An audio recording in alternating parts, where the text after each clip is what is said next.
Pagi masih sunyi. Cahaya layar ponsel menjadi satu-satunya saksi ketika notifikasi gaji masuk muncul. Lalu dalam hitungan menit saldo itu menyusut. Cicilan rumah terpotong otomatis, tagihan kartu kredit menyusul, transfer untuk orang tua terkirim tanpa jeda. Angkanya kembali tipis seperti bulan lalu. Ada rasa lelah yang sulit dijelaskan. Seperti berlari sekencang mungkin di atas treadmill kehidupan. Berkeringat, terengah, tetapi tidak benar-benar maju kemanapun. Kerja keras terasa nyata, hasilnya terasa semu. Inilah wajah generasi sandwich yang jarang dibicarakan dengan jujur. Bukan sekadar istilah media sosial yang terdengar trendy, melainkan posisi terjepit yang dipikul diam-diam oleh jutaan orang Indonesia. Di satu sisi ada kebutuhan anak dan rencana masa depan yang menuntut biaya tidak kecil. Di sisi lain ada orang tua yang dulu berjuang membesarkan kita dan kini membutuhkan dukungan. Tanggung jawab itu mulia. Tetapi ketika tidak diatur dengan bijak, ia berubah menjadi beban yang menekan dari dua arah sekaligus. Seringkali yang diwariskan bukanlah utang tertulis di atas kertas, melainkan ketiadaan persiapan finansial. Tidak ada dana pensiun, tidak ada asuransi kesehatan, tidak ada aset produktif yang bisa menghasilkan arus kas. Inilah yang disebut warisan kemiskinan struktural. Sebuah pola yang berulang karena tidak ada satu orang pun yang berani memutus arusnya. Dibutuhkan seseorang yang cukup tegas untuk berkata, "Berhenti di saya," meski keputusan itu terasa kejam di permukaan, padahal sesungguhnya logis dan menyelamatkan. Ada sebuah analogi sederhana tentang oksigen di pesawat.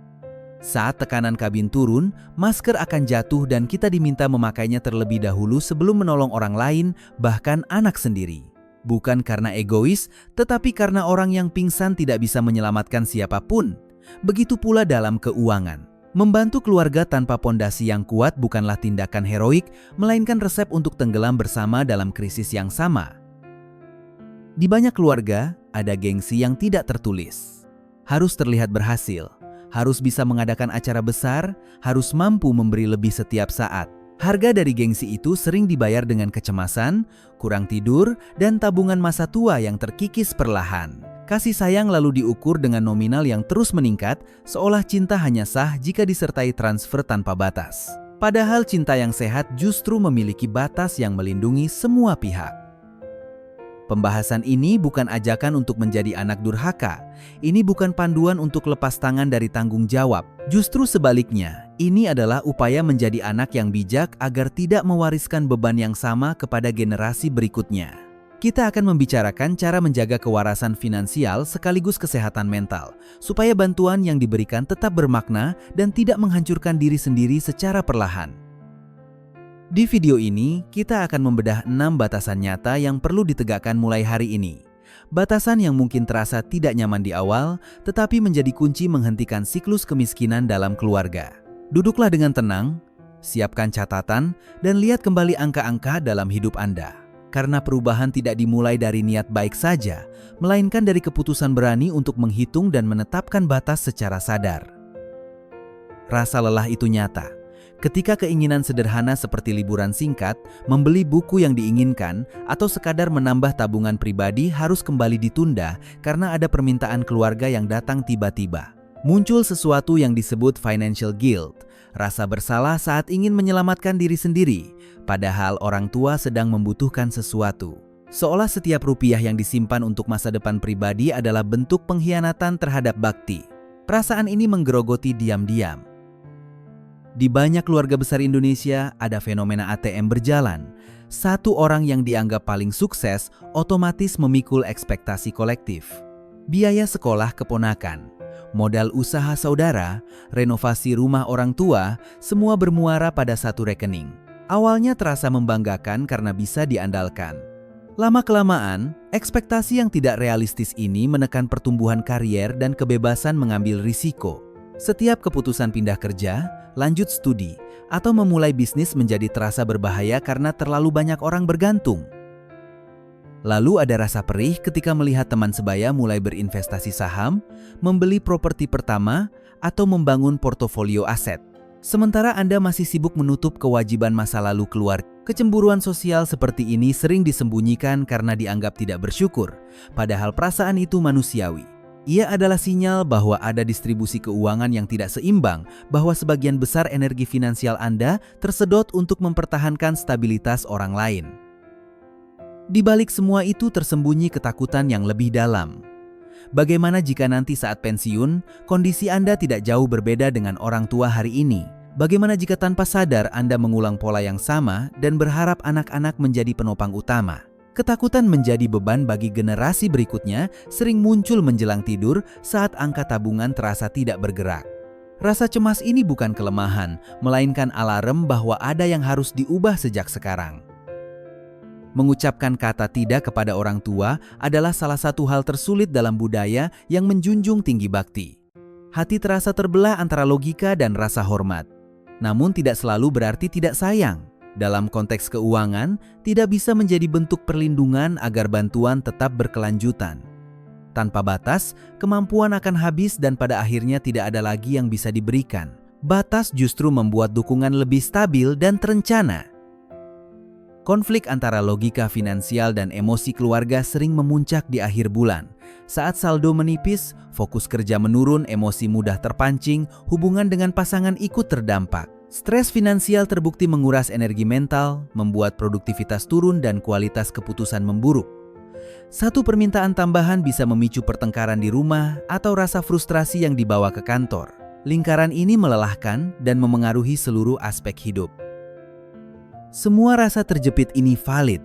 Lelah, iri, takut, bersalah, semuanya wajar dalam posisi seperti ini. Namun emosi tanpa batasan hanya akan memperpanjang masalah dan merusak masa depan. Saatnya melepaskan beban emosional yang tidak produktif dan mulai melihat angka dengan kepala dingin. Kita perlu beralih dari sekadar merasa tertekan menjadi mengambil keputusan berbasis data dan logika agar hidup tidak lagi dikendalikan oleh rasa bersalah semata. Realita hidup urban hari ini jauh berbeda dengan masa orang tua kita dulu. Harga properti di kota besar melonjak berkali-kali lipat dalam 1 dekade terakhir, sementara kenaikan gaji karyawan rata-rata bergerak jauh lebih lambat. Biaya pendidikan pun meroket setiap tahun, dari uang pangkal hingga kursus tambahan agar anak bisa bersaing.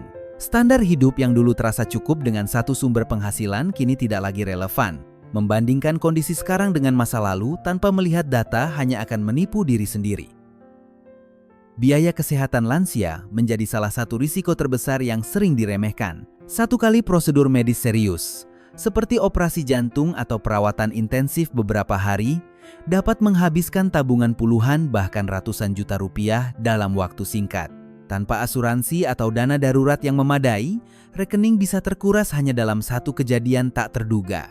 Banyak keluarga baru menyadari betapa besarnya lubang keuangan ini ketika semuanya sudah terlambat dan pilihan yang tersisa hanyalah berutang. Di sisi lain, ada jebakan gaya hidup kelas menengah yang terlihat mapan dari luar. Tekanan lingkungan kerja, tuntutan tampil rapi, nongkrong di tempat yang dianggap setara, hingga dorongan media sosial untuk selalu terlihat berhasil menciptakan pengeluaran yang tidak sedikit. Arus kas sebenarnya tipis, tetapi citra harus tetap terjaga. Tanpa sadar, sebagian penghasilan habis untuk menjaga persepsi, bukan membangun aset yang benar-benar produktif. Mari gunakan hitungan sederhana. Jika 30% gaji rutin dikirim ke orang tua, ditambah 30-40% untuk kebutuhan hidup pribadi dan cicilan, sisa yang tersedia untuk investasi mungkin hanya 20% atau bahkan kurang. Dengan angka seperti ini, berapa lama waktu yang dibutuhkan untuk mengumpulkan dana pensiun yang layak? Secara matematis, tanpa batasan yang jelas, peluang mencapai kebebasan finansial menjadi sangat kecil. Angka tidak bisa diajak kompromi oleh rasa kasihan. Masalah lain muncul ketika ada utang konsumtif di keluarga besar, seperti pinjaman online atau cicilan barang yang sebenarnya tidak mendesak. Beban itu seringkali dialihkan kepada Anda yang dianggap lebih mampu. Menutup lubang utang orang lain dengan mengambil utang baru atas nama sendiri adalah langkah berbahaya. Satu masalah jangka pendek bisa berubah menjadi beban jangka panjang yang menggerus skor kredit dan stabilitas finansial pribadi. Banyak orang tua kita memang tidak memiliki dana pensiun formal. Tidak ada investasi jangka panjang atau program pensiun yang memadai. Secara alami, anak dianggap sebagai jaminan hari tua. Ini bukan semata kesalahan individu, melainkan kegagalan sistemik dan keterbatasan literasi finansial di masa lalu. Namun memahami konteks ini tidak berarti kita harus mengulang pola yang sama dan menyerah pada siklus tanpa akhir. Dunia luar bersikap keras terhadap mereka yang tidak punya persiapan finansial. Rumah sakit tidak menerima alasan cinta keluarga sebagai alat pembayaran, sekolah tidak menunda biaya hanya karena niat baik. Logika ekonomi berjalan dengan aturan yang tegas. Jika kita ingin bertahan dan berkembang, sentimen emosional harus ditopang oleh perhitungan rasional. Tanpa itu, niat baik bisa berubah menjadi sumber krisis baru di masa depan. Ada mitos lama yang sering diulang, banyak anak, banyak rezeki. Kalimat ini terdengar menenangkan, seolah jumlah anggota keluarga otomatis menghadirkan kelimpahan. Namun di era modern, setiap anak membutuhkan investasi besar, mulai dari gizi, pendidikan berkualitas, hingga pengembangan keterampilan agar mampu bersaing. Tanpa perencanaan keuangan yang matang, jumlah tanggungan justru memperbesar tekanan ekonomi. Rezeki tetap perlu diupayakan dengan strategi, bukan hanya keyakinan tanpa hitungan. Pola pikir lain yang jarang dipertanyakan adalah membantu keluarga sampai titik darah penghabisan. Seolah semakin besar pengorbanan, semakin tinggi nilai bakti. Padahal gelas yang kosong tidak bisa menuang air ke gelas lain. Jika kondisi finansial pribadi sudah rapuh, memaksakan diri memberi lebih hanya akan mempercepat keruntuhan. Mengisi diri sendiri hingga cukup bukan bentuk keegoisan, melainkan syarat agar bantuan yang diberikan tetap stabil dan tidak berujung pada penyesalan. Banyak orang merasa tabu untuk terbuka soal kondisi keuangan kepada orang tua. Takut dianggap perhitungan, takut dinilai pelit. Akibatnya, orang tua tidak pernah benar-benar memahami beban cicilan, target tabungan, atau tekanan biaya hidup di kota besar. Ketidaktahuan ini membuat permintaan terus datang tanpa rasa bersalah. Transparansi yang disampaikan dengan hormat justru membantu keluarga melihat realita dan belajar menyesuaikan ekspektasi dengan kapasitas. Ada pula kesalahan membiarkan saudara kandung yang sehat dan mampu bekerja terus bergantung karena Anda dianggap lebih sukses. Bantuan yang tidak disertai dorongan kemandirian perlahan mengikis karakter. Mereka terbiasa menerima tanpa berusaha, sementara Anda memikul beban yang semakin berat. Menolong orang yang enggan bertanggung jawab atas hidupnya sendiri bukan hanya merugikan Anda, tetapi juga merampas kesempatan mereka untuk tumbuh dewasa secara finansial. Kalimat nanti juga ada jalannya sering dipakai untuk membenarkan pengeluaran impulsif demi keluarga. Keyakinan memang penting, tetapi Tuhan juga memberi akal untuk berhitung dan merencanakan. Mengabaikan catatan saldo sambil berharap keajaiban datang adalah sikap yang berisiko. Perencanaan yang matang adalah bentuk ikhtiar yang rasional. Harapan tanpa strategi hanya memperbesar kemungkinan terjebak dalam krisis yang sama berulang kali. Investasi untuk diri sendiri kerap dicap egois. Mengambil kursus, membangun dana pensiun, atau menyisihkan uang untuk pengembangan karier dianggap mendahulukan diri sendiri. Padahal meningkatkan kapasitas adalah cara paling efektif untuk memperbesar penghasilan dan daya bantu di masa depan. Seseorang dengan keahlian lebih tinggi dan tabungan yang kuat justru memiliki ruang lebih luas untuk menolong saat situasi benar-benar darurat. Semua pola pikir keliru ini menjadi akar kemiskinan turun-temurun yang jarang disadari. Tradisi yang dulu mungkin relevan kini perlu ditinjau ulang sesuai kondisi ekonomi saat ini. Berani menantang cara lama bukan berarti tidak menghormati orang tua, melainkan usaha membangun fondasi yang lebih kokoh bagi generasi berikutnya. Rasionalitas dan kasih sayang seharusnya berjalan berdampingan, bukan saling meniadakan. Kini kita masuk pada inti pembahasan. 6 batasan finansial yang harus ditegakkan dengan disiplin. Batasan pertama adalah persentase maksimal bantuan. Tentukan angka tetap dari penghasilan bulanan, misalnya maksimal 20% dari gaji bersih, dan perlakukan angka ini sebagai aturan baku. Apapun alasannya, jangan melampaui batas tersebut. Dengan sistem persentase, Anda tetap bisa membantu tanpa menghancurkan arus kas pribadi. Angka ini adalah pagar awal agar emosi tidak mengambil alih keputusan. Batasan kedua adalah skala prioritas antara kebutuhan dan keinginan keluarga. Bantuan untuk makan sehari-hari, obat rutin, atau biaya dasar yang menyangkut kesehatan termasuk kategori wajib. Namun bantuan untuk renovasi kosmetik rumah, ganti ponsel terbaru, atau menggelar hajatan besar masuk kategori opsional. Belajar membedakan dua hal ini adalah kunci. Tidak semua permintaan harus dipenuhi, terutama jika sifatnya menjaga gengsi, bukan menyelamatkan kebutuhan dasar. Batasan ketiga adalah prioritas dana darurat pribadi. Sebelum mengirim uang keluar secara rutin, pastikan Anda sudah memiliki dana darurat minimal 6 bulan biaya hidup untuk diri sendiri dan keluarga inti. Dana ini bukan untuk investasi, bukan untuk dipinjamkan, dan bukan untuk acara mendadak keluarga besar. Ia adalah benteng pertahanan saat terjadi PHK, sakit, atau krisis ekonomi. Tanpa dana darurat, satu guncangan kecil saja bisa merobohkan seluruh rencana keuangan. Batasan keempat adalah transparansi dan edukasi kepada keluarga. Sampaikan kondisi gaji, cicilan, serta target keuangan dengan bahasa yang sopan dan jujur. Jelaskan bahwa ada komitmen dana pensiun dan tabungan anak yang tidak bisa diganggu. Komunikasi ini mungkin terasa canggung di awal, tetapi penting agar orang tua memahami kapasitas nyata Anda. Ketika ekspektasi disesuaikan dengan fakta, tekanan emosional akan jauh berkurang dan hubungan menjadi lebih sehat. Batasan kelima adalah penghentian subsidi untuk saudara yang sebenarnya mampu bekerja. Jika ada saudara kandung yang sehat dan produktif, bantuan sebaiknya diarahkan dalam bentuk modal usaha yang jelas rencananya atau pelatihan keterampilan, bukan uang tunai tanpa arah. Tujuannya adalah mendorong kemandirian, bukan menciptakan ketergantungan. Ketegasan ini mungkin menimbulkan resistensi, tetapi dalam jangka panjang justru membangun rasa tanggung jawab dan harga diri mereka. Batasan keenam adalah komitmen dana pensiun pribadi sebagai harga mati. Sisihkan dana khusus untuk hari tua melalui instrumen yang sesuai dengan profil risiko Anda dan lakukan secara konsisten. Jangan menunggu sisa, tetapi jadikan prioritas seperti membayar tagihan wajib.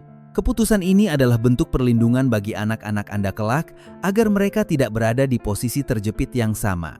Anda sedang memutus rantai, bukan sekadar menunda masalah. Keenam batasan ini berfungsi sebagai pagar pelindung. Ia menjaga agar hubungan keluarga tetap harmonis tanpa satu pihak harus mengorbankan masa depan finansialnya. Dengan aturan yang jelas, bantuan menjadi terukur, komunikasi lebih terbuka, dan tujuan jangka panjang tetap terjaga. Batas bukanlah tembok pemisah, melainkan struktur yang membuat semua orang merasa aman dan dihargai dalam jangka panjang. Sekarang saatnya melihat ke dalam. Coba buka kembali catatan pengeluaran setahun terakhir. Hitung dengan jujur berapa banyak dana yang keluar untuk kebutuhan yang sebenarnya bukan tanggung jawab utama Anda. Mungkin ada transfer rutin untuk cicilan orang lain, mungkin ada biaya acara yang tidak pernah Anda rencanakan. Biarkan angka itu berbicara. Jika muncul rasa sesal, jadikan itu penyesalan yang produktif, bukan untuk menyalahkan diri, tetapi untuk menyadarkan bahwa pola lama tidak bisa diteruskan. Lalu arahkan pikiran Anda pada wajah anak-anak di masa depan atau generasi setelah Anda. Apa yang terjadi jika hari ini Anda gagal membangun aset karena terlalu sibuk membereskan masa lalu orang lain? Rantai kemiskinan bisa saja terus berlanjut, hanya berganti nama dan generasi. Mereka mungkin akan merasakan tekanan yang sama, bekerja keras tanpa pernah benar-benar memiliki pijakan finansial yang kokoh. Kesadaran ini seharusnya cukup kuat untuk mendorong perubahan. Keberanian untuk berkata tidak untuk pertama kalinya akan terasa berat. Ada rasa tidak enak, ada kemungkinan komentar sinis, bahkan mungkin konflik kecil. Namun rasa tidak nyaman itu bersifat sementara. Bandingkan dengan kehancuran finansial di masa tua karena tidak punya tabungan sama sekali. Luka kecil hari ini jauh lebih ringan daripada penyesalan panjang puluhan tahun ke depan. Ketegasan adalah bentuk perlindungan diri yang dewasa. Anggap diri Anda sebagai generasi nol. Orang pertama dalam silsilah keluarga yang memiliki kesadaran finansial dan akses informasi untuk mengubah arah. Tugas ini memang tidak ringan, tetapi ada kehormatan di dalamnya. Anda sedang membangun fondasi baru agar anak cucu memiliki titik awal yang lebih tinggi. Perubahan besar dalam sejarah keluarga sering dimulai dari satu orang yang berani berpikir berbeda dan bertindak disiplin. Di saat yang sama, penting untuk memaafkan orang tua atas keterbatasan mereka di masa lalu. Mereka hidup dalam konteks ekonomi dan informasi yang berbeda. Berdamai dengan kenyataan ini membuat hati lebih tenang dan keputusan lebih rasional. Memaafkan bukan berarti menyetujui semua pola lama, melainkan menerima bahwa kini giliran Anda mengambil peran dengan cara yang lebih terencana dan terukur. Sekarang ajukan satu pertanyaan yang mungkin terasa tajam, siapa yang akan menjaga Anda saat Anda tidak lagi mampu bekerja nanti jika semua penghasilan habis hari ini? Tidak semua orang berani memikirkan skenario ini, namun justru disitulah letak urgensinya. Kemandirian finansial bukan tentang menolak keluarga, tetapi memastikan bahwa ketika usia menua, Anda tetap memiliki martabat dan pilihan. Menjadi logis bukan berarti kehilangan rasa bakti. Orang yang mandiri secara finansial justru memiliki kapasitas terbesar untuk membantu ketika situasi benar-benar genting. Bantuan yang lahir dari kekuatan jauh lebih berdampak dibanding bantuan yang diberikan sambil menahan napas. Dengan fondasi yang kokoh, Anda tidak hanya menyelamatkan diri sendiri, tetapi juga memberi contoh sehat bagi generasi berikutnya tentang arti tanggung jawab yang seimbang. Menetapkan batasan adalah bentuk kasih sayang tertinggi dalam jangka panjang. 6 pagar yang sudah kita bahas, persentase maksimal bantuan, skala prioritas kebutuhan, dana darurat pribadi, transparansi kepada keluarga, penghentian subsidi bagi yang mampu, dan komitmen dana pensiun sendiri bukanlah alat untuk menjauh, melainkan untuk menjaga semua tetap berdiri di atas fondasi yang sehat. Dengan batas yang jelas, Anda membantu tanpa kehilangan arah hidup Anda sendiri. Proses menerapkan semua ini tidak akan terasa ringan. Akan ada penyesuaian, mungkin ada perdebatan, mungkin juga ada rasa bersalah yang muncul kembali. Namun setiap langkah kecil menuju batasan finansial adalah kemenangan besar yang jarang terlihat orang lain. Disiplin membangun hasilnya perlahan, tetapi dampaknya sangat dalam. Yang penting bukan perubahan drastis dalam semalam, melainkan konsistensi yang terus dijaga. Sekarang saya ingin mendengar dari Anda. Dari 6 batasan tadi, mana yang paling sulit untuk diterapkan dalam situasi Anda saat ini dan apa yang membuatnya terasa berat? Tulis di kolom komentar. Cerita Anda bisa menjadi cermin dan penguat bagi orang lain yang sedang berjuang dalam diam. Di ruang diskusi ini, kita belajar bahwa kita tidak sendirian menghadapi tekanan yang sama. Terima kasih sudah bertahan menyimak pembahasan panjang ini sampai akhir. Itu menunjukkan keseriusan Anda untuk memahami kondisi finansial secara jujur dan mencari jalan keluar yang rasional. Tidak semua orang bersedia duduk dan menghadapi angka-angka hidupnya sendiri. Komitmen Anda untuk belajar hari ini adalah langkah awal menuju perubahan yang nyata. Jika Anda merasa topik ini relevan, bagikan video ini kepada teman, pasangan, atau saudara yang mungkin juga sedang berada di posisi generasi sandwich. Satu informasi yang tepat waktu bisa membantu seseorang menghindari keputusan finansial yang merugikan bertahun-tahun ke depan. Berbagi bukan sekadar menyebarkan konten, tetapi menyelamatkan masa depan orang lain dari pola yang sama. Dan jika diskusi yang rasional dan membumi seperti ini memberi manfaat bagi kehidupan nyata Anda, silakan tekan tombol like dan subscribe ke channel Finansial Media. Dukungan Anda membantu kami terus menghadirkan pembahasan yang jujur, berbasis logika, dan relevan dengan tantangan ekonomi sehari-hari. Tanpa berlebihan, tanpa sensasi, hanya data dan kesadaran. Ingatlah, kekayaan sejati tidak dimulai dari angka yang besar, tetapi dari keberanian untuk mengatur batas dengan tegas dan bijak. Saat Anda berani berkata cukup, disitulah fondasi kemerdekaan finansial mulai terbentuk. Semoga setiap keputusan yang Anda ambil setelah ini membawa ketenangan, kestabilan, dan masa depan yang lebih cerah bagi keluarga Anda. Sampai jumpa di pembahasan berikutnya.